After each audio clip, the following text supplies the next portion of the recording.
Assalamualaikum warahmatullahi wabarakatuh. Waalaikumsalam warahmatullahi Pagi wabarakatuh. dan salam sejahtera. Terima kasih kepada panitia penyelenggara yang mengundang saya untuk menyampaikan materi pada pagi hari ini. Mohon maaf ini tidak offline ya. Jamnya sih sama ya, di sini dengan di sana. Nah, mudah-mudahan ini tidak mengurangi nilai dari pertemuan kita. Saya ada menulis dua artikel terkait dengan perkembangan dan pengembangan PTKI dalam konteks perubahan sosial di Indonesia atau di dunia.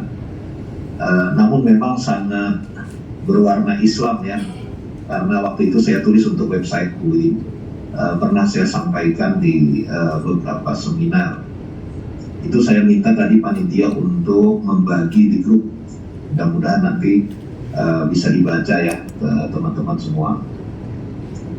Nah, saya akan membicarakan topik kita ini, yaitu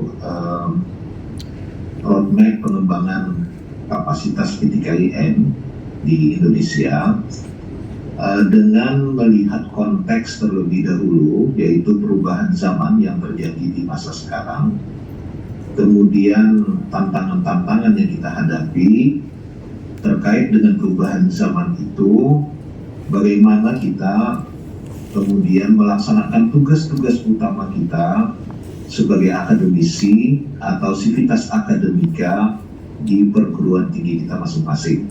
Nah, saya akan berbicara seperti itu dan nanti kita akan mencoba untuk mendiskusikannya. Bapak Ibu sekalian, ada beberapa perubahan yang dahsyat ya saat ini. Yang pertama tentu saja adalah transformasi digital atau orang menyebutnya revolusi industri yang keempat atau yang kelima dan sebagainya ya. Intinya adalah perubahan ini menyangkut pola komunikasi yang terjadi di antara manusia yang sudah sangat berubah berkat teknologi informasi dan komunikasi yang canggih. Sederhananya yaitu ponsel, ya, telepon seluler atau HP kita menyebutnya, ya, yang dengan itu kita bisa merengkuh dunia, kira-kira begitu. Apa saja ada di situ. Gitu. Nah, ini tentu saja memiliki kelebihan dan kekurangannya sendiri, manfaat dan mudaratnya sendiri, yang dalam kaitannya dengan tugas-tugas kita juga perlu kita renungkan ya.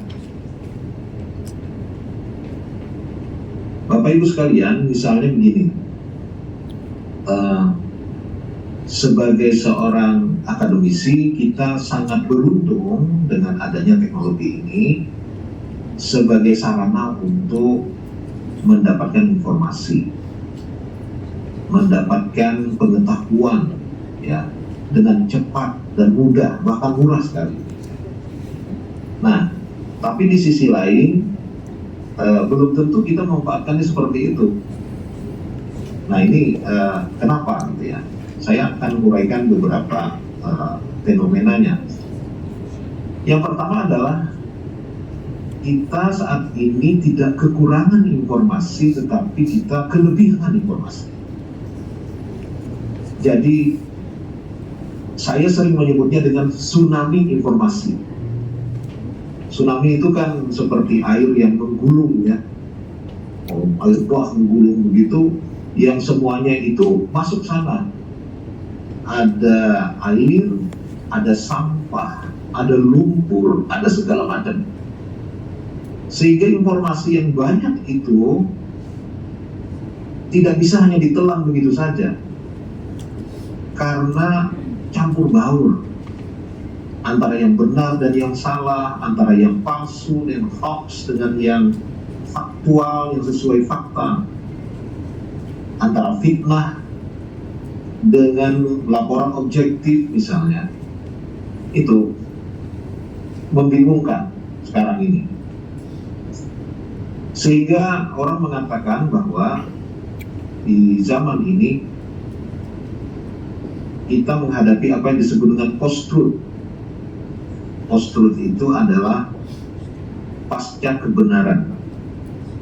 Apa itu pasca kebenaran? Pasca kebenaran adalah sesuatu itu kita anggap benar semata-mata karena sesuai dengan selera kita saja, sesuai dengan keinginan subjektif kita saja, ya, tidak melandaskan kebenarannya pada nalar rasional atau bukti dalam kenyataan empiris. Nah, ini terjadi seperti itu, sehingga nanti orang berbicara soal misalnya mengenai pro kontra isu-isu tertentu, ya, di dalam politik misalnya. Kalau sudah mendukung si A, pokoknya apa yang dikatakan si A itu benar, baik dan bagus. Sementara yang si B yang tidak didukung itu salah, gitu. Selalu salah.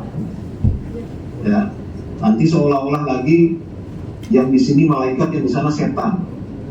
Seolah-olah, ya. Nah, ini kan berbahaya sekali fenomena ini. Fenomena post-truth, ya. Kemudian yang kedua, bahaya yang terjadi pada kita adalah apa yang disebut dengan the reign of quantity, kuasa kuantitas. Jadi yang penting itu jumlahnya, banyaknya, bukan baik buruknya, bukan benar salahnya. Jadi kalau Bapak Ibu misalnya memposting, mengirim berita, foto, video, apapun, ya, kita itu senang apabila banyak yang suka, banyak yang kasih komentar, banyak yang membagi. Jadi like, comment, and share. Nah, dan semakin banyak yang like, comment, and share itu, semakin bernilai secara ekonomis, ya kan? Kalau misalnya orang itu followersnya banyak di Instagram, itu bisa mendatangkan duit itu, apalagi di YouTube, ya. Nah, maka di sini yang terpenting adalah viral, dan viral itu maknanya adalah kuantitas, bukan kualitas, ya. Tidak selalu kualitas, atau lebih jelasnya lagi, ukuran baik buruknya nggak jelas, gitu. Nah, ini kan berbahaya. Yang ketiga, masalah kita adalah terkait dengan teknologi ini, yaitu mulai tergerusnya empati, mulai tergerusnya rasa hubungan kemanusiaan di antara kita, karena orang mulai terbiasa hubungan itu tidak langsung, tetapi melalui sarana ponsel. Ya.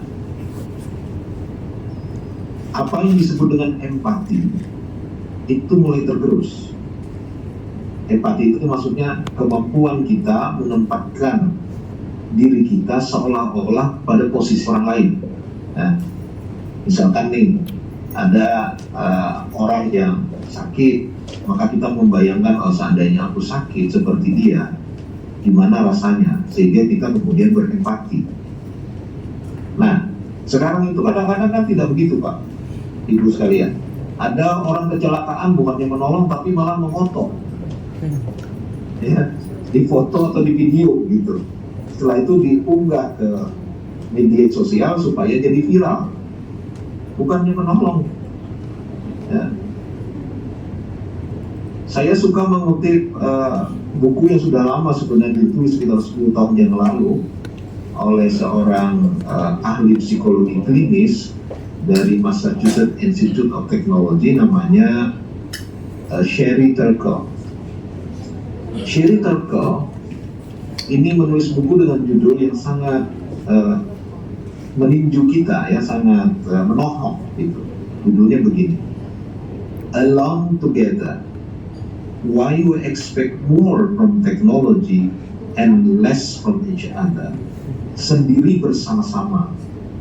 Mengapa kita berharap lebih kepada teknologi, tidak terhadap diri kita sebagai satu sama lain? Nah, itu Bapak Ibu itu kan di meja tuh, keliling ya. Saya lihat tuh di fotonya ya. Nah, nanti kalau makan misalnya, atau lagi duduk begitu, semua pakai HP. Itu bahasa Inggrisnya adalah alone together, sendiri bersama-sama.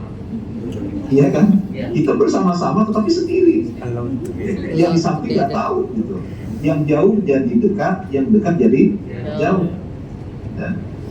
Nah ini contoh keanehan dunia sekarang nih. Ya. Yang itu terjadi setiap hari pada kita. Gitu. Ada seorang penulis biografi Steve Jobs yang bikin Apple itu, ya, namanya Walter Isaacson. Kalau Bapak Ibu pernah baca biografi Steve Jobs itu menarik sekali. Walter Isaacson itu pernah diwawancara oleh, kalau tak salah, Washington Post. Saya sudah lupa, saya baca itu. Dia bercerita bahwa waktu dia mau menulis biografi Steve Jobs, dia ingin tinggal di rumah Steve Jobs. Nah, dia ingin tahu apa sih sebenarnya yang dilakukan oleh Steve Jobs kalau di rumah, dan rumahnya secanggih apa gitu. Jangan-jangan rumahnya ini penuh dengan screen gitu ya. Jadi ada videotron gitu, kira-kira semuanya serba touch screen. Bayangannya seperti itu ya. Ternyata tidak, biasa aja seperti kita. Namun ada satu yang dicatat oleh Walter Isaacson, yaitu bahwa di rumahnya Steve Jobs punya satu aturan yang harus ditaati dan ketat sekali. Apa itu? Aturannya adalah tidak boleh siapapun yang datang untuk duduk di meja makan membawa ponsel. Jadi ponselnya harus disingkirkan dulu, ya, baru kemudian boleh makan. Gitu. Kalau bahasa Islamnya haram membawa ponsel ketika makan malam di meja makan, kira-kira begitu. Ya. Nah ini kan fenomena menarik. Artinya seorang yang menciptakan teknologi itu sendiri itu betul-betul paham ya betapa mudaratnya kalau ini tidak dikendalikan. Nah makanya yang terakhir saya ingin komentari dulu masalah ponsel ini sebelum yang lainnya kita masuk kepada yang akademik. Bahaya yang mencakup seluruhnya itu adalah adiksi, kecanduan. Ya. Jadi kecanduan ini luar biasa. Banyak survei sudah saya baca bahwa orang pertama kali yang dilakukan setelah bangun tidur itu ternyata adalah membuka ponsel. Mahasiswa itu disurvei, menurut sebuah survei ya, tapi ini di Amerika Serikat, saya nggak tahu kalau di sini. Saya pernah baca di New York Book Review, itu 3/4 mahasiswa yang ditanya apa yang Anda lakukan pertama kali setelah bangun tidur, itu menjawab membuka ponsel. Ya. Ini yang muda-muda Pak ya. Kalau yang tua-tua mungkin tidak ya. Tidak beda maksud saya.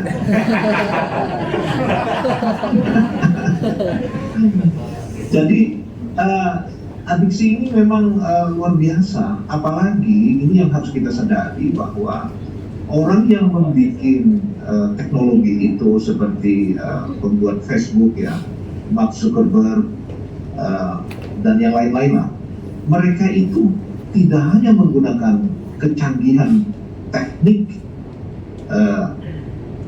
dan sains ya, tetapi juga menggunakan ilmu lain, yaitu psikologi, antropologi.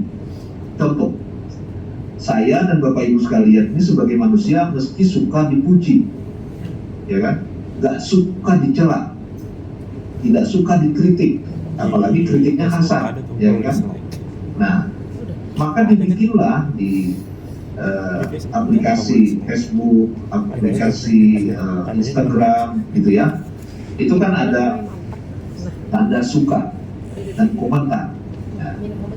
Lalu kemudian ada aplikasi untuk bikin foto kita lebih bagus. Ya. Jadi misalnya yang asalnya jerawatan itu kalau dikasih foto itu hilang jerawatnya, gitu kan. Lalu kita upload lah foto kita itu. Setelah di-upload, banyaklah komentar, like dan komen ya. Suka, kemudian komentarnya, waduh cantik sekali, waduh ganteng sekali, gitu kan. Berbunga-bunga lah hati kita ini ya. Ada lagi yang bilang, wah tampak muda ini. Padahal tampak muda itu artinya sudah tua, Pak. Jadi ini memang sengaja dibikin seperti itu, ya. Nah, tanpa kita menyadari bahwa yang namanya media itu tidak sama dengan realita. Dia adalah kehadiran yang kedua atau dihadirkan, bukan hadir 100%, ya, representing, ya. Misalnya saya nih lagi pakai Zoom nih, ya kan, itu saya hadir sekaligus absen. Dikatakan hadir ya karena kita bisa berkomunikasi, absen karena saya nggak ada di sana, kan begitu. Contoh sederhana begini dulu, saya pernah nonton TV lokal, biasa kelasnya saya kan lokal aja. Nonton TV lokal, saya ada masuk TV di TV lokal Banjarmasin itu. Lalu anak saya yang masih kecil waktu itu ikut nonton juga. Saya tanya anak saya, kamu mau nggak masuk TV? Tidak, kata anak saya. Kok tidak mau? Kenapa nggak mau masuk TV? Takut tidak bisa keluar, katanya. karena dia membayangkan bahwa media itu adalah kehadiran 100%, ya, bukan kehadiran dan absen sekaligus, ketidakhadiran sekaligus.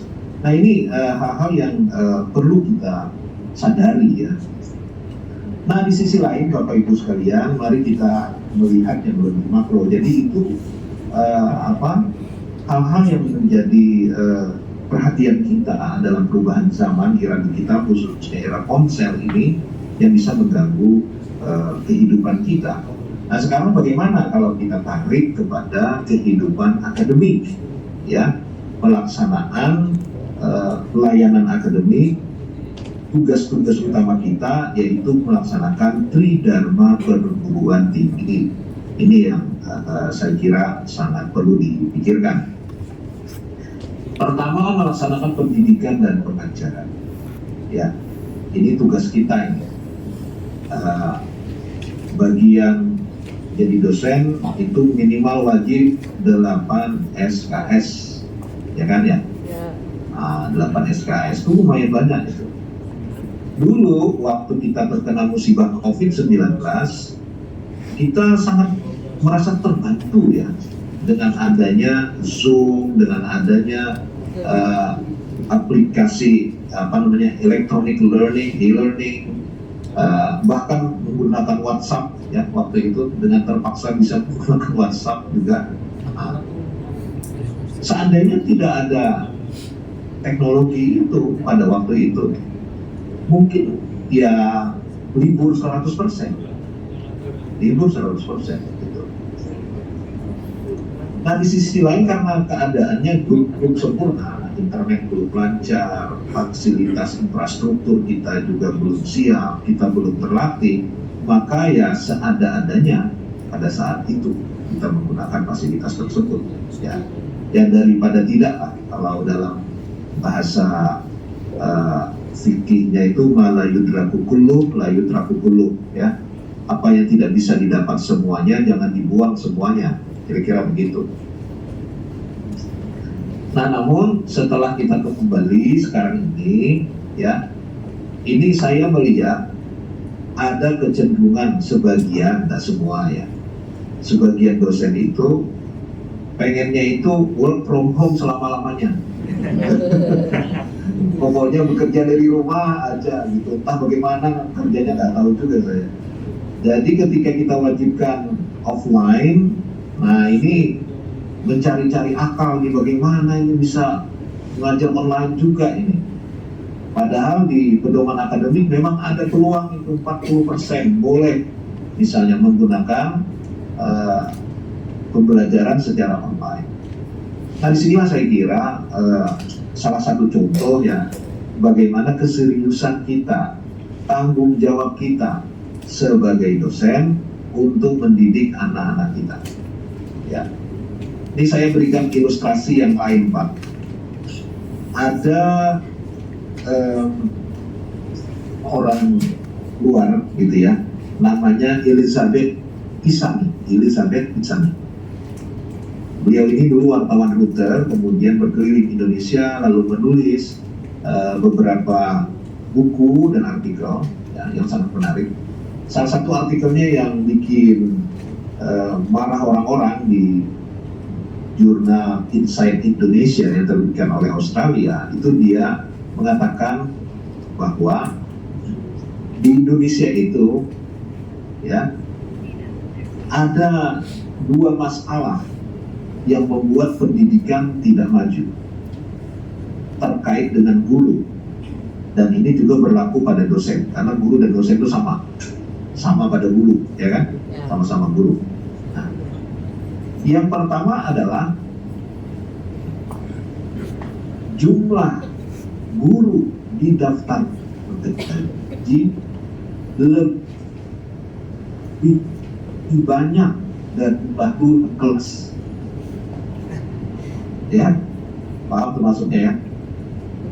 Kalau dosen itu mungkin begini, jumlah dosen di daftar absen elektronik ya lebih banyak daripada jumlah dosen yang ngajar masuk di kelas. Ya. Ini misalnya nih kita bikin dulu wajib kehadiran elektronik, ya kan, pakai scan wajah. Nah, karena dulu kalau pakai fingerprint tuh Bapak Ibu, fingerprint itu kan 10 ya, 10 ya. Katanya 10 orang bisa diwakilkan 5. Ini untuk Ibu A, ini untuk Ibu B, ini Bapak C, ini Bapak D gitu kan. Nah, tapi kalau scan wajah gimana? Emangnya wajahnya mau dipotong? Kan nggak bisa kan? Maka kita bikin daftar hadir dengan scan wajah kan. Ini elektronik nih, canggih nih. Tapi apa yang terjadi? Kalau orang yang tidak berkomitmen, ya, akhirnya datang pagi-pagi ke kampus, scan wajah, pulang setelah itu. Tadi berapa lagi dia ke kampus? Ada yang datang ke kampus pakai daster, ada masih pakai sarung. Ya. Itu di Banjarmasin Pak, kalau di Palangkaraya nggak ada kayaknya ya.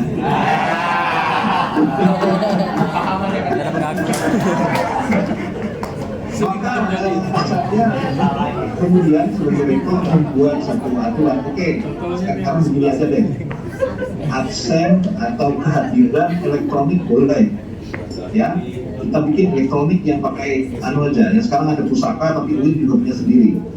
Dulu kita sudah punya, tapi saya wajibkan apa yang disebut dengan office hour, jam kantor. Jam kantor ini bagi dosen wajib 2 kali seminggu harus hadir secara offline melayani konsultasi mahasiswa. Ini bukan ngajar ini, kalau ngajar udah pasti ya harus hadir ya. Tapi ini yang konsultasi mahasiswa, skripsi, tesis, disertasi, itu dalam seminggu itu 2 kali dia harus hadir. 2 hari maksudnya ya. Nah itu pakai absensi wajah ya. Kalau yang lainnya pakai pusaka aja nggak apa-apa gitu ya. Nah ini pun masih saya evaluasi nih Bapak Ibu nih. Jadi Pak Dekan ini dari moderator kita ini akan melaporkan ini di akhir semester ini kepada saya siapa saja yang tidak hadir, siapa saja yang hadir berdasarkan data elektronik kita dan nanti akan kita evaluasi. Nah ini kan mirip-mirip dengan dikatakan oleh Elizabeth Pisani tadi. Daftar guru di daftar gaji, jumlah guru di daftar gaji lebih banyak daripada jumlah guru di dalam kelas. Nah, jumlah dosen di daftar gaji lebih banyak daripada jumlah dosen di dalam kelas. Ini kata dia, mudah-mudahan tidak benar, ya kan?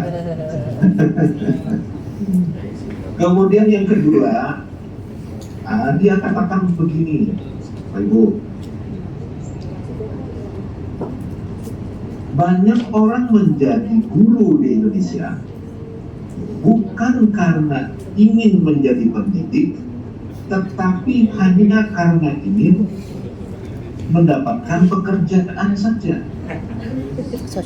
Dia bukan ingin menjadi pendidik, tapi sekedar how to make money. Ya. Nah ini serius menurut saya, karena kalau di lembaga pendidikan ini seperti kita ini, ya, memang yang sangat penting adalah kesadaran bahwa kita bukan seorang pekerja biasa, kita bukan seorang pengajar biasa, tapi kita membentuk karakter anak-anak kita. Ya, kalau kita misalnya datang terlambat, sering tidak masuk, membimbing tidak serius, bagaimana kita mendidik anak-anak kita? Bagaimana para mahasiswa kita menganggap kita adalah teladan yang bisa membimbing mereka, guru yang bisa ditiru? Kalau kelakuan kita saja seperti itu. Nah ini saya kira penting.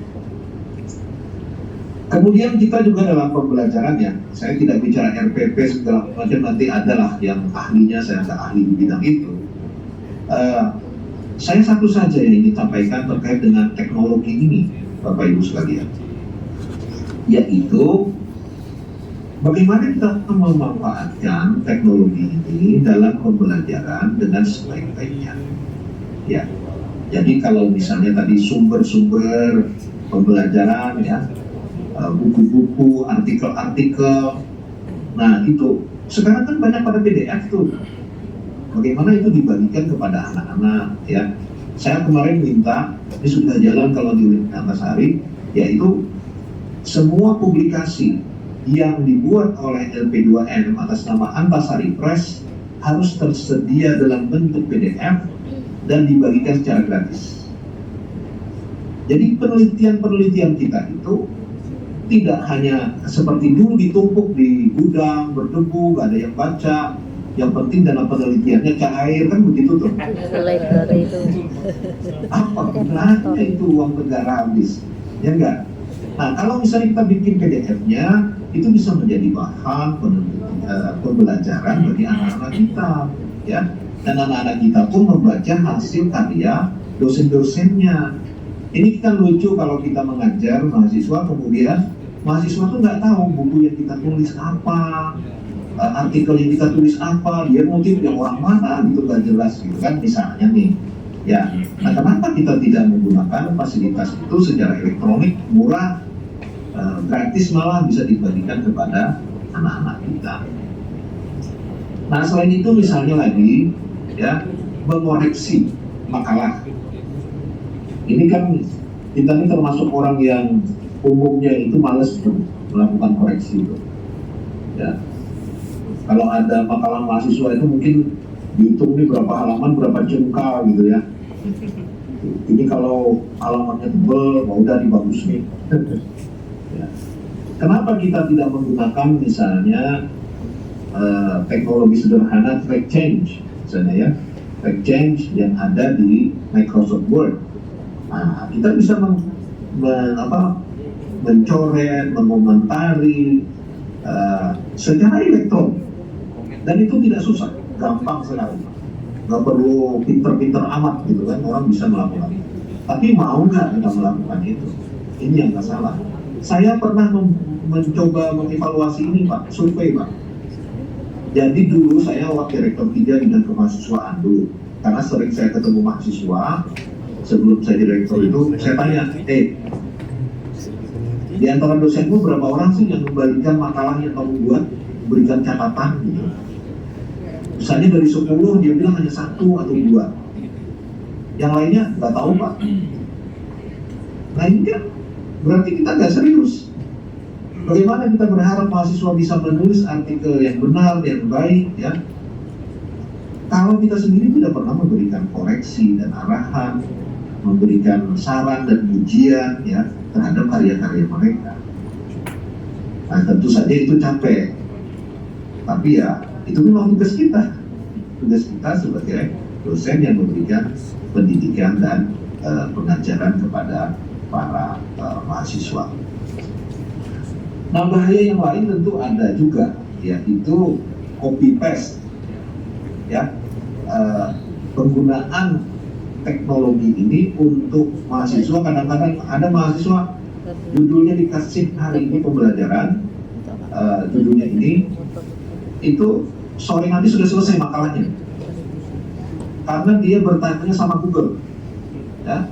Bertanya sama Google atau Chat GPT sekarang ini, Chat GPT, ya. Memang Chat GPT itu tidak ada referensi dia, kelemahannya itu. Nah kalau di Google kan dia bisa ngambil kemana-mana tuh, ya kan. Nah lalu nanti direkam sama dia, di copy, di paste, diganti pengarangnya si Anu, gitu ya. Nah, masuk ke kita. Bagaimana kita bisa tahu bahwa itu palsu? Sebenarnya banyak caranya. Bisa menggunakan teknologi Turnitin, ya. Nah, itu saya kira semua kampus sudah punya itu. Ada similarities check, cek keserupaannya. Tapi yang kedua, yang paling sederhana, kalau saya sih sederhana aja itu, mahasiswa itu kalau karya itu asli karya dia mesti bisa menjelaskan apa yang tertulis. Nah, kalau enggak, pasti nggak bisa. Itu udah sederhana sekali tuh, seperti itu ngeceknya. Ya, kalau mahasiswa itu makalahnya bagus, suruh jelaskan, nggak bisa jelaskan, wah itu berarti udah ada kecurigaan gitu, ngambil dari karya orang lain. Intinya kita memberikan warning paling tidak bahwa ini tidak boleh. Ya, kalau kita menggunakan teknologi Turnitin itu lebih terbuka, contohnya begini Pak. Misalnya ya, kita gunakan teknologi Turnitin yang ngecek itu mahasiswa itu sendiri. Nah kalau kita kan ngecek sendiri nggak sanggup, kita kebanyakan, ya kan? Nah itu kasih maksudnya ini, coba kamu cek karyamu itu, tunjukkan kepada saya berapa persen kesamaannya. Nah ini akan ketahuan anak-anak kita itu bagaimana. Kemudian selain itu tadi sudah saya sebutkan bahwa banyak mahasiswa itu suka membaca media sosial, tapi tidak membaca buku, tidak membaca artikel serius, ya. Jadi yang dibaca itu status melulu, ya. Jadi update terus statusnya. Apalagi kalau saingan nama dosennya nih bikin status juga, gitu ya. Nah, gimana ini supaya rajin membaca ini anak-anak nih? Nah, ini kan tugas kita mencari strategi, ya, strategi memaksa bagaimana anak-anak itu mau membaca. Contohnya, saya pernah melakukan ini beberapa kali. Buat pertanyaan banyak, hanya ada di dalam buku itu. Misalnya satu buku A, di buku itu ada informasi sekian banyak, lalu kita buat pertanyaan. Jawabannya tidak bisa ditemukan kecuali di buku itu. Dan mahasiswa disuruh menjawab. Di halaman berapa pertanyaan itu ditemukan jawabannya. Ya, ini pernah saya coba, mahasiswa tidak bisa nyari di internet gitu. Contoh yang kedua, ini hanya contoh saja, nggak mesti harus ditiru. Artinya kita harus cari akal lah supaya mahasiswa itu membaca, itu maksud saya, ya. Contoh yang kedua adalah review. Kalau review buku, Bapak Ibu sekalian, sering bisa ditemukan di internet. Tapi kalau review per bab, per buku itu ada 10 bab, ya. Kita suruh dia mereview 3 bab. Itu kebingungan dia mencari di internet, nggak ada itu. Mau nggak mau harus baca. Apalagi mereview artikel jurnal. Artikel jurnal direview, ya. Nggak ada itu di internet. suruh dia mereview artikel jurnal. Nah itu sangat penting. Saya punya pengalaman dulu waktu kuliah di S2 di Kanada. Itu profesor saya mewajibkan review artikel 4 artikel jurnal per minggu. Bayangin tuh, 4 artikel jurnal per minggu. Ya, kira-kira ya kurang lebih lah sibuknya Bapak Ibu di PKTP ini ya, kira-kira ya. Ini nulis ini gitu. Nah, tapi kalau kita dipaksa membaca artikel jurnal 4 dan direview setiap minggu, maka kita punya bacaan yang banyak. Nah, disinilah saya kira salah satu strategi ya bagaimana kita mendorong anak-anak kita jangan malas membaca. Overall, secara keseluruhan, kita memang harus menumbuhkan minat baca yang tinggi, cinta kepada buku. Ini gerakan cinta buku ini harus kita galakkan di kampus. Saya kira diskusi buku, bedah buku itu harus kita dorong. Karena sampai hari ini, coba tanya saja tuh orang dinas atau di googling juga bisa ya. PISA, ada kan PISA itu Program for Student International Program for International Student Assessment, ya, yang mengukur kemampuan anak-anak kelas SMP itu, kemampuan macam-macam matematikanya, kemampuan membacanya juga. Nah, kemampuan membaca orang Indonesia, siswa Indonesia itu masih sangat rendah sekali. Nah, maka dari itu kita ini harus didorong nih. Kalau kita mau anak-anak kita ini bisa menghadapi masa depan dengan baik. Saya sering Pak itu bilang sama para mahasiswa kami itu kalau demo atau pidato kan dia bilang hidup mahasiswa gitu ya. Saya nggak tahu di tempat Bapak Ibu gitu nggak. saya bilang itu apanya yang hidup itu nggak jelas itu ya. Kalau malas, nggak membaca buku, bodoh, ya nggak ada yang hidup. Paling juga pengangguran nantinya. Ya, kita bangga dengan IKN, Kalimantan ini jadi IKN ya. Nanti Banjarmasin sama Palangkaraya ini menjadi penyangga, penyangga IKN. Itu toh pidato-pidato para pejabat kita kan. Nah sekarang ini kalau anak-anak kita bodoh, apakah kita akan menjadi penyangga? Enggak, kita akan jadi penonton doang. Nah ini kalau generasi yang sudah tidak sadar nih, anak-anak kita ini bahaya. Jadi kita harus dorong bagaimana kemajuan teknologi ini membantu mereka lebih pintar, bukan sebaliknya. Oke ya, itu yang pertama ya, pendidikan dan pengajaran. Ini seingat-ingat saya saja ini, karena tidak ada PowerPoint juga. Yang kedua adalah penelitian. Ya. Seringkali baik dosen ataupun mahasiswa itu tidak sadar bahwa tugas perguruan tinggi itu tidak hanya mentransfer ilmu pengetahuan, tetapi juga mengembangkan ilmu pengetahuan. Jadi tidak cukup hanya mengajar, harus meneliti. Meneliti itu akan mengembangkan ilmu. Waktu sesi yang angkatnya pertama itu ada yang bilang ke saya, beberapa itu Pak bilang, Pak kami ini anggaran penelitiannya kecil Pak. Ya kecil atau besar itu relatif saja. Kita bisa menyesuaikan penelitian yang kita kerjakan. Ya, ada penelitian yang nyaris tidak membutuhkan banyak dana. Misalnya nih, kalau bidang ilmu sosial keagamaan ya, penelitian literatur, ya kan? Baca buku, meneliti pemikiran, tokoh agama, biografi dan sebagainya. Itu tidak terlalu membutuhkan banyak biaya. Di perpustakaan aja mendekam dan cukup. Ya mungkin ada fotokopi atau beli buku sedikit gitu ya. Kalau penelitiannya di laboratorium, penelitiannya ke lapangan, ya itu mungkin memerlukan dana tergantung besar kecilnya juga akan bergantung kepada cakupan dari penelitian kita. Tapi intinya adalah harus ada passion, harus ada gairah yang besar di dalam diri kita untuk mengembangkan ilmu, tidak sekedar mengajarkan ilmu. Itu yang penting. Nah, selain itu, problem dosen-dosen di Indonesia pada umumnya itu adalah publikasi. Jadi penelitiannya tidak dikerjakan dengan serius sehingga tidak bisa dipublikasi. Atau tujuan utama dari penelitian adalah berapa mendapatkan dana. Yang penting dananya cair, ya. Nah, sekarang pemerintah sudah menekan ini kepada kita semua, harus dinilai berdasarkan outcome.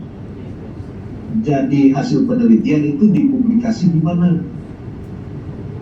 Nah, ketika pemerintah kemudian memaksa kita bahwa dalam per 3 tahun itu ada kewajiban khusus bagi dosen dalam semua tingkatan, ini banyak keluhan ini, ya. Nah, menurut saya jangan mengeluh. Itu motivasi buat kita dan wujud dari tanggung jawab kita sebagai seorang akademisi yang wajib mengembangkan ilmu dan mempublikasikan ilmu kita itu ke masyarakat, ya. Karena yang namanya jurnal itu ada 3 Pak fungsinya. Yang pertama adalah sertifikasi, dia memberikan suatu pengakuan bahwa kita ahli di bidang itu. Yang kedua adalah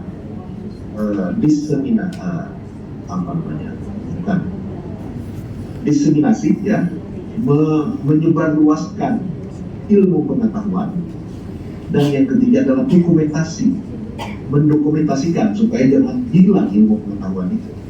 Jadi karya-karya kita yang kita publikasi itu adalah sertifikasi, kemudian dokumentasi dan diseminasi. Jadi itu sangat penting. Nah, ini kemudian terjadilah apa yang terjadi di Indonesia yang sangat memalukan kita, ya. Orang mau jadi guru besar, ya nggak mau meneliti, males, menulis nggak bisa, nanti kemudian ada joki, perjokian, wanipiro, ya kan? Itu ditulis Kompas, hasil penelitian itu. Jurnalistik investigasinya Kompas, kemudian juga ada ditulis di Tempo, saya baca majalah Tempo, betul-betul memalukan, ya. Saya khawatir sekali BKD kita yang mewajibkan per 3 tahun karya-karya tertentu dari asisten ahli sampai guru besar itu akan semakin menjamur bisnis, ya. Bisnis perjokian dan pembuatan artikel. Ada indikasi-indikasi seperti ini sudah, saya khawatir. Yang kemudian namanya masuk menulis di Sinta 2, tapi topik yang ditulis nggak sesuai dengan bidangnya gitu, ya. Nah, ini dia bidangnya misalnya pendidikan, kok tiba-tiba membahas masalah politik gitu. Kan aneh sekali gitu. Penulisnya yang asalnya 3 jadi 5 gitu. Waduh, ini orang Indonesia pintar sekali ngakal-ngakalin, ya. Tapi ngakal-ngakalin itu membodohi diri sendiri. Sejak kapan tuh yang palsu bisa mengalahkan yang asli? Kita kok suka dengan yang palsu-palsu. Nah, ini mudah-mudahan lah ini tidak terjadi pada kita semua, ya. Kalau ini terjadi memalukan sekali dan merugikan bagi bangsa kita. Baik, yang ketiga, ini nanti kelamaan saya. Yang ketiga adalah pengabdian kepada masyarakat, ya. Pengabdian kepada masyarakat ini adalah satu ciri khas dari perguruan tinggi di Indonesia sebenarnya.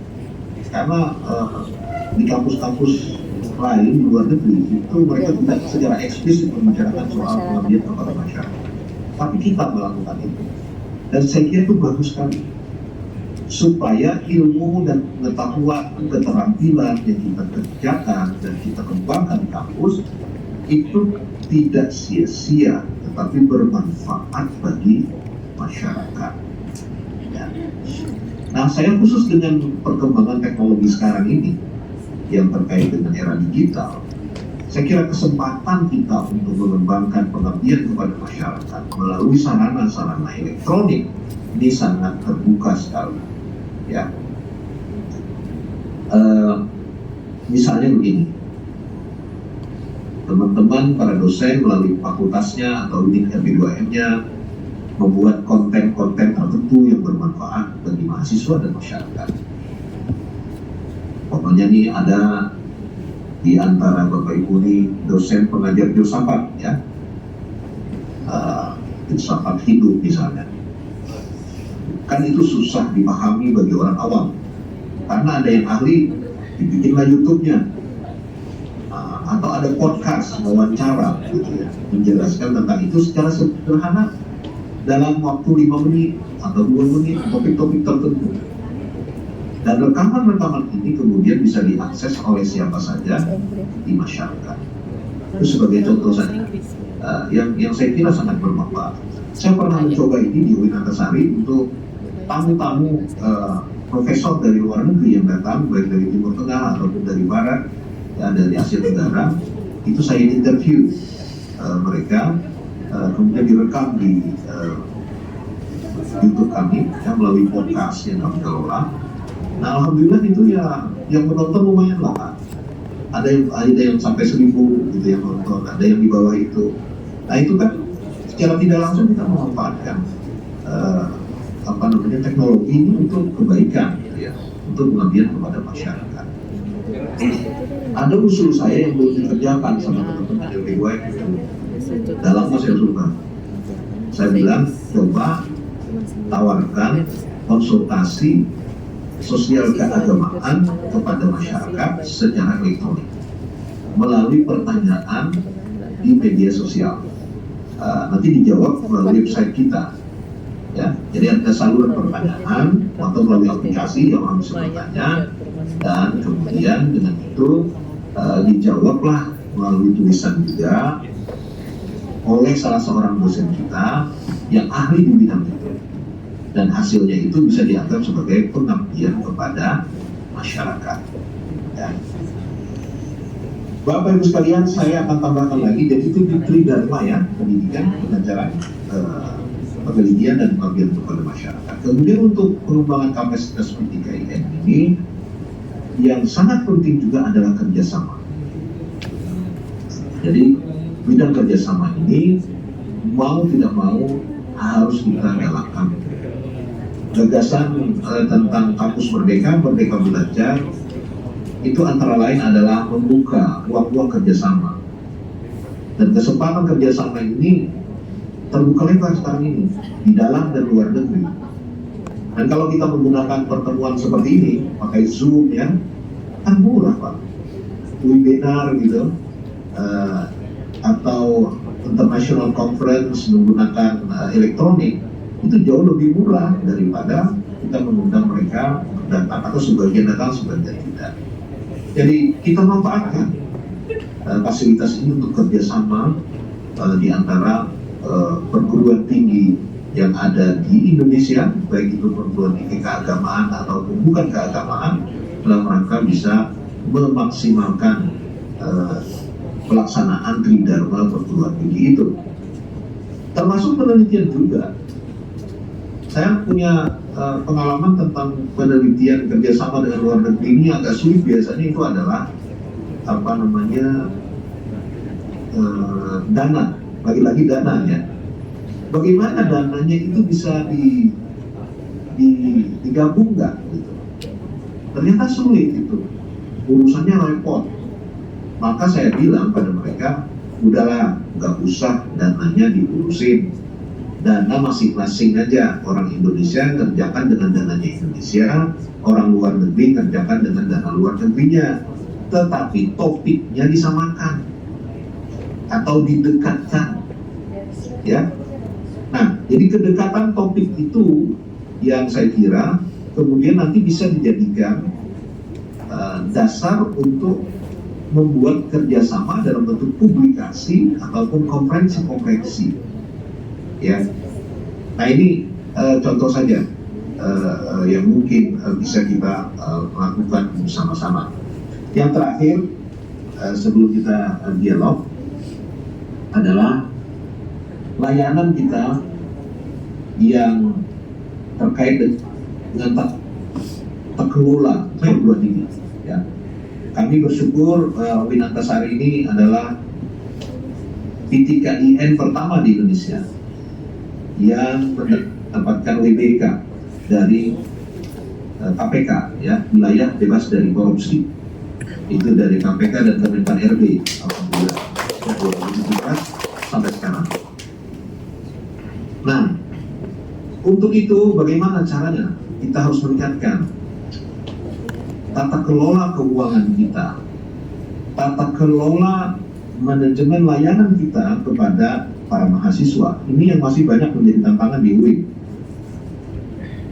Kami kemarin supaya memaksa teman-teman itu supaya memperbaiki manajemennya, saya disertifikasi ISO, ada Global Certificate ISO itu dan keseluruhan. Alhamdulillah kemarin tanggal 17 Agustus kita sudah terima sertifikat ISO-nya. Ya, ini berkat kerja keras semua teman-teman khususnya di LPM.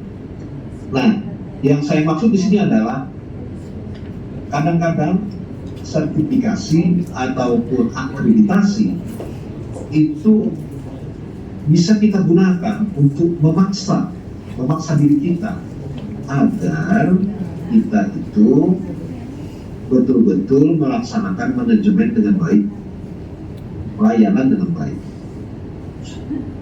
Kami misalnya ya, pengalaman aja ini tidak selalu bagus sih yang kita buat, cuma ada yang bagus gitu.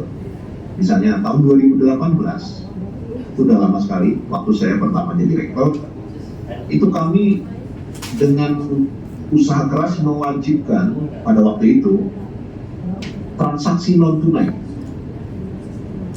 Karena ternyata kalau tunai-tunai itu yang cash itu sulit dikendalikan itu. Ada uang mata, ada uang telinga, ada uang macam-macam, itu bahaya sekali. Ya, nah, kalau yang non tunai kan jelas langsung ditransfer. Pengalaman kami waktu itu, ya sekarang sih sudah ada masalah, saya kira hampir semua sudah melaksanakan. Waktu itu banyak sekali yang protes, marah-marah sampai orang-orang di keuangan tuh ketakutan, nangis ngadap saya gitu. Saya bilang ya udah, kalau ada yang protes, suruh ngadap rektor, itu aja. Alhamdulillah belum pernah ada yang berani menghadap gitu. Ya. Nah, tapi dengan jalannya sistem non tunai itu betul-betul itu lebih terkendali. Nah, yang kedua adalah saya kira layanan administrasi kepada para mahasiswa. Itu seringkali permohonan surat izin riset, permohonan surat keterangan ini, keterangan itu lambat sekali gitu. Akhirnya saya bikin aplikasi elektronik namanya Salam Antasari, ya. Nah, supaya layanannya semua elektronik dan SOP-nya jelas, paling lambat sekian hari keluar gitu. Semua itu Bapak Ibu, orang-orang kantor, orang itu terbiasa dengan yang hard copy, sehingga mereka tidak mengerjakan itu, tetap aja yang manual gitu, tidak elektronik. Akhirnya kami larang secara bertahap ya, sampai dengan tanggal sekian tidak ada lagi layanan tanpa elektronik, harus melalui Salam gitu. Kita pantau semua. Dengan dipaksa begitu baru jalan gitu. Sekarang itu rata-rata dalam seminggu layanan kami lebih dari 1.000, Pak. Lebih dari 1.000 layanan di Salam itu untuk para mahasiswa.